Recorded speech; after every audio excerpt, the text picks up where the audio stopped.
बिस्मिल्लाहिर्रहमानिर्रहीम। आज मैं आप सभी के सामने हज़रत यूसुफ अलैहिस्सलाम की पूरी कहानी पेश करना चाहता हूँ, जो सब्र, ईमान और अल्लाह की योजना का बेहतरीन उदाहरण है। यह कहानी सूरह यूसुफ कुरान की 12वीं सूरह में बयान की गई है, जिसे कुरान में सबसे बेहतरीन कहानी कहा गया है। हज़रत यूसुफ अलैहिस्सलाम हज़रत याकूब अलैहिस्सलाम के बेटे थे और अपने भाइयों में सबसे प्यारे थे। एक दिन उन्होंने अपने वालिद से कहा, अब्बा जान, मैंने सपना देखा कि 11 सितारे, सूरज और चांद मुझे सजदा कर रहे हैं। हज़रत याकूब अलैहिस्सलाम समझ गए कि यह सपना एक बड़ी नबूवत की निशानी है। उन्होंने यूसुफ अलैहिस्सलाम से कहा, बेटा, अपने इस सपने को अपने भाइयों से मत बताना, वरना वे जलन में आकर तुम्हारे लिए कोई बुरा प्लान बना सकते हैं। हज़रत यूसुफ अलैहिस्सलाम के 11 भाई उनसे जलते थे क्योंकि उनके वालिद उनसे बहुत मोहब्बत करते थे।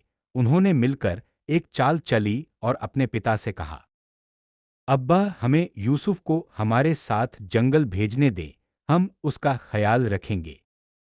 हज़रत याकूब अलैहिस्सलाम पहले तो नहीं माने, लेकिन भाइयों के जोर देने पर उन्होंने इजाज़त दे दी। लेकिन जब हज़रत यूसुफ अलैहिस्सलाम जंगल पहुँचे, तो भाइयों ने उन्हें एक गहरे कुएं में फेंक दिया और घर आकर रोते हुए बोले, अब्बा, यूसुफ को भेड़िया खा गया, देखिए उसकी खून से लथपथ कमीज़। असल में उन्होंने एक बकरी का खून लेकर कमीज पर लगा दिया था। हज़रत याकूब अलैहिस्सलाम समझ गए कि यह झूठ है, लेकिन उन्होंने सब्र किया।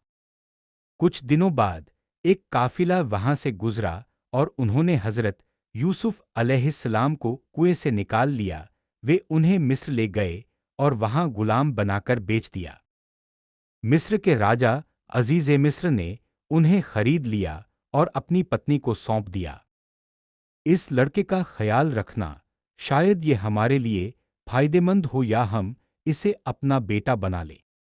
हज़रत यूसुफ अलैहिस्सलाम बेहद खूबसूरत और नेक इंसान थे। जब वे बड़े हुए तो राजा की पत्नी जुलेहा उन पर मोहित हो गई और उन्हें बहकाने की कोशिश करने लगी, लेकिन हज़रत यूसुफ अलैहिस्सलाम अल्लाह से डरते थे और उन्होंने मना कर दिया।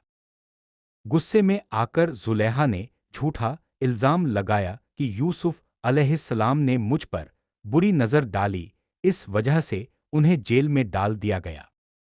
जेल में दो कैदी हज़रत यूसुफ अलैहिस्सलाम के पास आए और अपने अपने सपने सुनाए। यूसुफ अलैहिस्सलाम ने उनकी सही ताबीर बताई। एक एक कैदी को फांसी दी जाएगी, दो दूसरे को रिहा करके राजा के पास काम पर रखा जाएगा। बिल्कुल ऐसा ही हुआ। हज़रत यूसुफ अलैहिस्सलाम ने उस कैदी से कहा, जब तुम राजा के पास जाओ तो मेरा जिक्र करना कि मैं बेगुनाह हूं।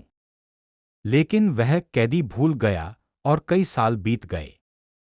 एक दिन मिस्र के बादशाह ने सपना देखा कि 7 मोटी गायों को 7 दुबली गायें खा रही हैं और 7 हरी बालियों के साथ 7 सूखी बालियां हैं।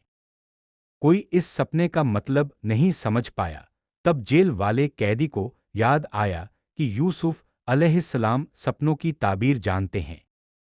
यूसुफ अलैहिस्सलाम ने ताबीर दी, मिस्र में 7 साल तक बहुत फसल होगी, फिर 7 साल अकाल पड़ेगा, इसलिए पहले 7 साल का अनाज बचाकर रखना। राजा को यह ताबीर पसंद आई और यूसुफ अलैहिस्सलाम को जेल से रिहा कर दिया गया। राजा ने हज़रत यूसुफ अलैहिस्सलाम को मिस्र का खजाने का वजीर बना दिया।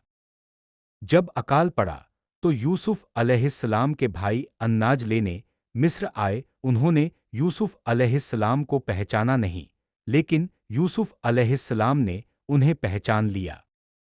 यूसुफ अलैहिस्सलाम ने उन्हें एक शर्त पर अनाज दिया कि अगली बार अपने छोटे भाई बनीयामीन को भी लाना। जब वे वापस आए तो हज़रत यूसुफ अलैहिस्सलाम ने बनीयामीन को रोक लिया। भाइयों को बहुत पछतावा हुआ। अल्लाह हमें भी हज़रत यूसुफ अलैहिस्सलाम की तरह नेक बनने की तौफीक दे आमीन।